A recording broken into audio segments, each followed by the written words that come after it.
Bonjour à tous, Jean-Marc Hardy de Yellow Dolphins.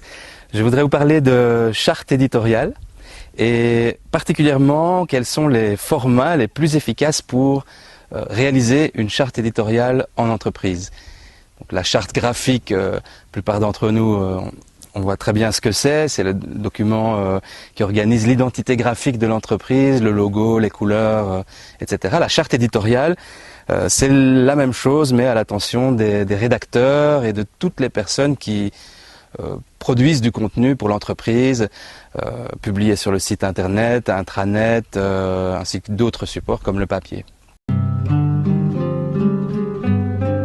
Selon moi, il existe 3 types de formats particulièrement pratiques et efficaces pour faire une charte éditoriale. 1. La checklist.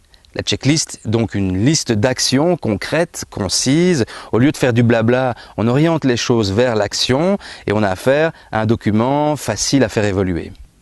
Deuxième format intéressant, le poster.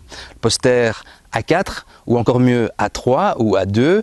On va présenter les choses de manière très visuelle. Vous pouvez par exemple identifier les différents types de contenus produits par l'entreprise et inscrire les instructions éditoriales de manière très visuelle, ainsi sur un poster que les rédacteurs, les contributeurs de contenu vont pouvoir afficher à côté d'eux sur le mur du bureau.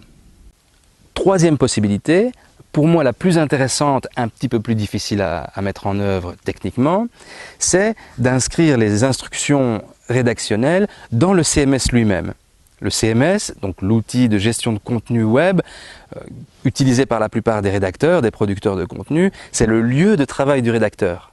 Donc au moment où un rédacteur rédige un titre, rédige une légende, rédige, etc., on lui donne les instructions spécifiques liées à la tâche qu'il est en train de faire.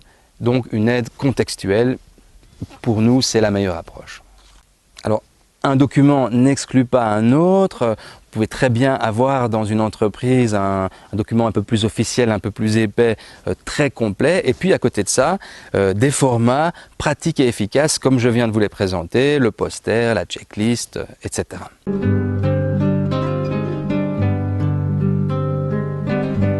Le coût d'une charte éditoriale peut s'avérer très dérisoire par rapport aux bénéfices. Donc pour 900 €, on peut déjà produire des formats pratiques très intéressants. Pour un budget de 2 à 3 000 €, vous aurez une charte éditoriale sur mesure, très complète et très efficace. Toutes les entreprises n'ont pas forcément besoin d'une charte éditoriale. Si vous êtes une petite entreprise et que vous adoptez déjà les bonnes pratiques générales d'écriture pour le web, c'est déjà bien. Par contre, une entreprise multinationale, une institution gouvernementale doit absolument canaliser la production de contenu sous peine d'avoir une communication complètement éclatée.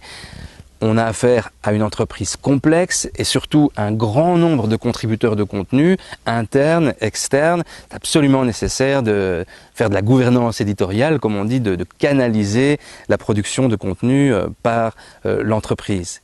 Sinon, il y a une perte d'énergie et une perte d'argent considérable dans une écriture qui a tendance à vraiment se disperser. Ce qu'on fait aussi, c'est des formations en entreprise pour amener le personnel à adopter la charte éditoriale, à l'apprivoiser, à la maîtriser, à avoir le réflexe de l'utiliser.